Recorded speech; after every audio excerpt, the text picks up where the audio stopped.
What's up, y'all? I got my COVID shot today, Moderna. Arm sore, just like they said. I had no chills or anything like that, but just like it says up above, making it work. So, just want to let you guys know. But I'll be right back with some sports update. So stay tuned. Welcome, welcome. How's everyone doing? Hopefully everyone is fine. And a little sore a little bit from the COVID-19 Moderna shot. But other than that, I'm feeling good. But anyway, this is about sports updates. This is Greg M live on the go with my sports update. So as you can see, if you follow along with me, this is from ESPN. It says here Associated Press down here March 3rd, 2021. So this is about the Olympics Tokyo. The new president of the Tokyo Olympic Organizing Committee stopped short of saying there would be no foreign fans at this year's games. But she certainly hinted at it Wednesday after online talks with IOC President Thomas Bach and others. The Japanese newspaper Mainichi reported Wednesday that the decision had already been made to exclude foreign fans. It cited only unnamed sources involved in the discussion. If the situation is tough and it would make the Japanese consumers concerned, that is a situation we need to avoid from happening. Organizing Committee President Siko Hashimoto said. The newspaper report came just before Hashimoto meeting with Bach. She said a decision on foreign fans will come by the end of the month, and she wants one by March 5th or March 25th, when the torch relay begins from northeastern Japan. The Olympics are scheduled to open July 23rd. In the current situation, it is impossible to bring in foreign spectators, the Mainichi newspaper said, citing an unnamed governmental official. Hashimoto was asked after the meeting how Japan could even consider letting in thousands of overseas fans, given how unpopular the idea is at home, where up to 80% want the Olympics cancelled or postponed again. Japan has attributed about 8,000 deaths to COVID-19, but has controlled it much better than most other countries. Hashimoto confirmed that the subject of fans was a key part of the five-party talks and backed International Paralympic Committee President Andrew Parsons, Tokyo Governor Yoriko Koike, and Olympic Minister Tamaya Morokawa. Hope I'm not tearing up these names too bad. Japanese names is not the easiest thing for me to pronounce.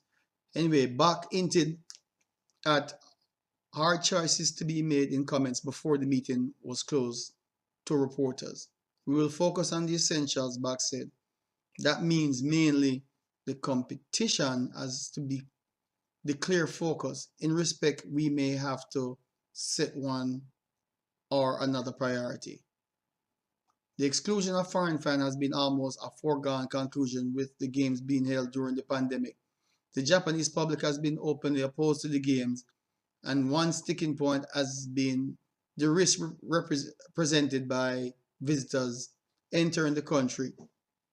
The other has been the soaring costs. The games will involve 11,000 Olympic athletes and later 4,400 Paralympians and tens of thousands of coaches, judges, sponsors, media, and VIPs. Bach said he was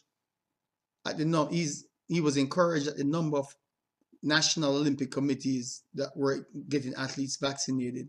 The IOC said it's encouraging vaccination but will not require them.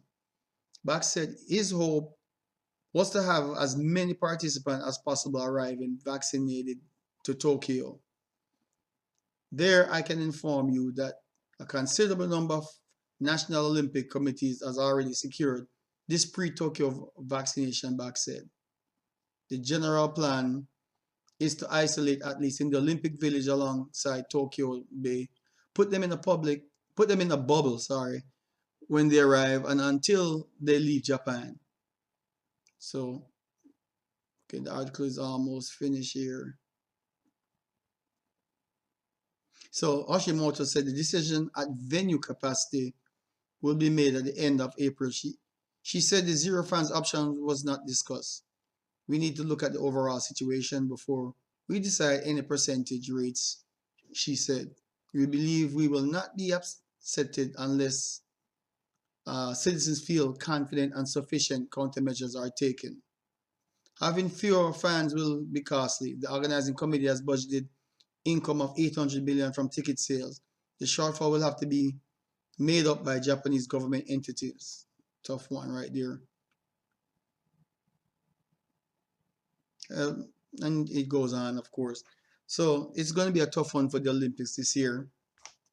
I'm watching people like, competing here, track meets, indoor meets are finishing up, outdoors about to start, and the U.S. athletes, at least at the collegiate level, seem well prepared. Some of the international athletes, club athletes, have been performing pretty good, but elsewhere, I've not heard too much about. I've been following the Jamaican athletes, some of the high schoolers, some of the international don't seem to be in tip-top shape, and then this, the countries are trying to be safe, and I can maybe see them doing competition without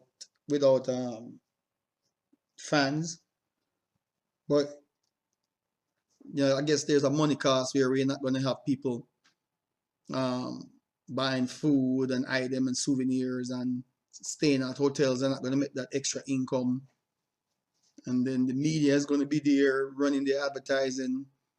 I guess still making money from advertising or whatever, but I mean, it would be good to see the athletes participate. Hopefully, they get to participate. I don't think this is going to probably be one of the most unproductive Olympics where athletes' performance is not going to be the greatest. Might have a few who still perform, but it's going to be weird seeing it with no spectators. But hopefully, give the athletes a chance to perform, you know, make some money, and hopefully, as the pandemic ease off and we get more people vaccinated, figure out how to get it under control.